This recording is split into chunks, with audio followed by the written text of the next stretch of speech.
예수님께서 여러분과 함께 마르코가 전한 거룩한 복음입니다.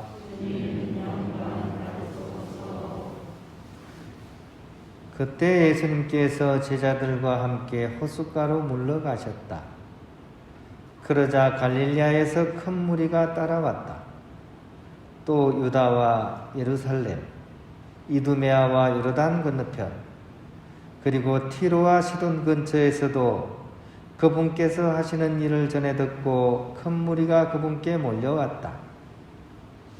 예수님께서는 군중이 당신을 밀쳐대는 일이 일어나지 않게 하시려고 당신께서 타실 그룹배 한 척을 마련하라고 제자들에게 이르셨다.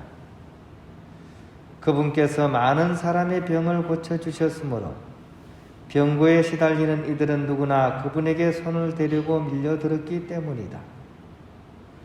또 더러운 영들은 그분을 보기만 하면 그 앞에 엎드려 당신은 하느님의 아드님이십니다 하고 소리질렀다.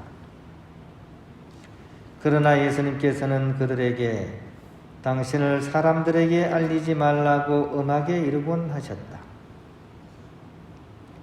주님의 말씀입니다. 그리스도님 감사합니다.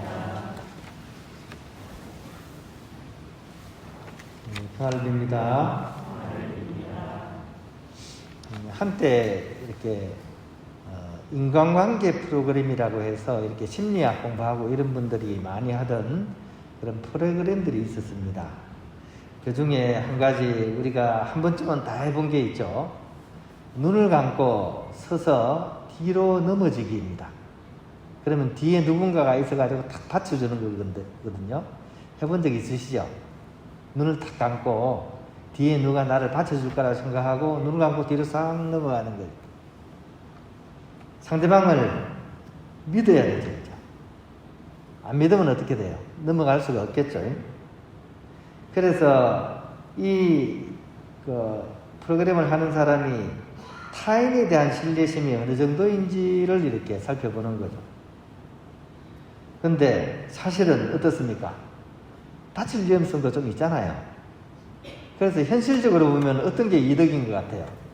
뒤에 있는 사람을 믿지 않고 제대로 좀 안 넘어지거나 눈을 반쯤 떠가지고 살짝 보고 넘어지면 다칠 위험도 없고 더 좋겠죠, 그죠?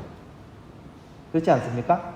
현실적으로 그게 좀 나한테 이득이 될 것 같지 않습니까? 근데 그렇지가 않다는 거죠. 왜냐하면 평소의 삶 자체가, 그죠? 내가 얼마나 타인을 신뢰하면서 사는가에 굉장히 영향을 많이 빚는다고요. 그러니까 넘어지면서도 다른 사람을 믿지 못하는 사람은 평소의 삶도 어떻습니까? 남을 믿지 못하고 살아간 마음이 굉장히 큽니다. 그러니까 인생 전체가 얼마나 삭막하겠습니까? 믿을 수 있는 사람 하나도 없으니까. 친구라고 부르는 사람이 뒤에서 받쳐줘도 그게 불안해가지고 가재 눈을 뜨고 넘어진다면 그 사람 인생만큼은 삭막한 인생이 어떻겠습니까? 신앙의 여정도 마찬가지입니다. 하느님을 향한 그런 믿음이 굳건한 사람은 주위 상황과 또 환경이 좀 자신이 생각하기에 어렵다고 하더라도 하느님을 믿기 때문에 담대하게 살아갈 수가 있습니다. 근데 그런 하느님에 대한 믿음이 약한 사람은 하느님께 모든 것을 맡길 수가 없습니다. 좀 어려우면 내 이럴 줄 알았어. 믿었던 하느님한테 뒤통수 맞네. 이렇게 얘기합니다. 수도원에 들어와서 이렇게 교육기 체험을 할 때 제일 강렬한 것 중에 하나가 무전여행입니다. 없을 무자, 돈전자죠. 그죠? 돈 없이 여행을 하는 거예요. 진짜 토큰 하나 안 줍니다. 그냥 알아서 이제 한 열흘 정도 그냥 목적지가 있고요. 목적지에서 만나고 또 이렇게 가고 하는 프로그램입니다. 처음에는 엄청 불편합니다. 이동을 해야 되는데 돈은 없으니까 지하철 그런 데 쭈그리고 앉아가지고 지나가는 사람한테 한 푼, 두 푼 빌리기도 하고 배는 거 보니까 음식점 기웃기웃거리면서 머리 조아리면서 남은 밥 좀 달라고 하고 굉장히 힘듭니다. 그보다도 사실은 거절당하는 게 두려워요. 내가 뭐라고 좀 도움을 청했는데 그거 좋게 바라보는 사람이 잘 없습니다. 굉장히 이렇게 한 번, 두 번, 세 번 막 치다 보면 이제 사람이 좀 무서워요. 눈치도 보이고. 그러면서 괜히 수도원 와가지고 이런 생고생을 하는구나 이런 생각합니다. 이러다가 진짜 평생 빌어먹는 인생 사는 거지 않을까. 근데 몇 번의 그런 시행착오를 거친 후에 이제는 그 누구도 믿지 않고 이제는 하느님만 믿을 수밖에 없는 상황이 다가옵니다. 이때는 뭐 다 내려놔야죠. 그분께서 도와주시면 한 끼 밥을 먹고 안 도와주시면 한 끼 굶으면 되는 겁니다. 이러면 되게 마음이 편해집니다. 이때부터 비로소 무전여행할 때 여행이 되는 겁니다. 그 전까지는 무전고생이죠. 무전고생. 근데 하나님께 좀 맡기고 나면 이때부터 무전여행이 되고 여기서 한 단계 더 나아가면 이제 하나님의 은총을 체험하는 무전순례가 됩니다. 오늘 복음서에 보면 예수님을 찾아오는 사람들이 많습니다. 그것도 입소문을 듣고서 그죠?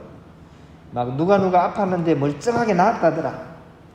누가 정신병이 들었는데 싹 나았다더라. 이런 얘기 듣고 사람들이 막 벌떼같이 몰려옵니다.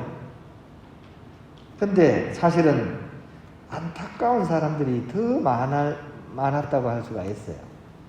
왜냐하면 구세주인 그분이 오셨음에도 불구하고 찾아온 사람보다는 찾아오지 않은 사람이 더 많을 것입니다. 그리고 예수님의 그런 치유 활동의 궁극적인 목적은 병을 낫게 하는 게 아니었죠. 병도 있지만 인생의 구원에 그 초점이 있습니다. 그래서 온 사람들은 어떻게 보면 예수님을 통해서 인생의 궁극적인 그런 목적을 이렇게 해결할 수 있는 그런 구원의 기회를 잡을 수가 있었는데 오지 않은 사람은 그런 기회가 없는 거죠. 그래서 안타까운 사람들입니다. 그런데 사실 2000년이 흘러서 지금도 사실 마찬가지예요. 그죠? 병이 나서만 하느님을 찾아오는 사람들이 꽤나 많습니다.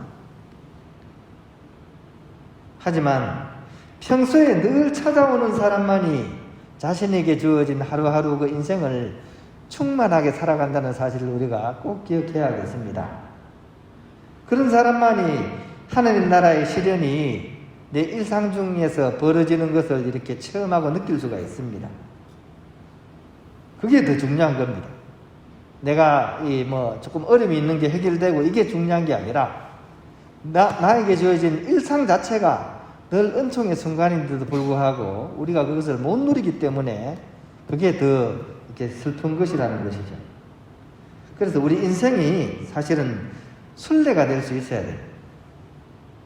그래서 무전고생에서 그죠? 무전여행이 됐다가 무전순례가 되듯이 우리 인생 또한 궁극적으로는 여행을 넘어서서 순례가 될 수 있도록 그렇게 나아갔으면 좋겠습니다. 오늘 복음을 다시 한번 묵상해 보면서 과연 내 삶은 지금 어느 여정 중에 있는지 고생인지 아니면 여행인지 순례 중인지를 한번 성찰해 보면 좋겠습니다.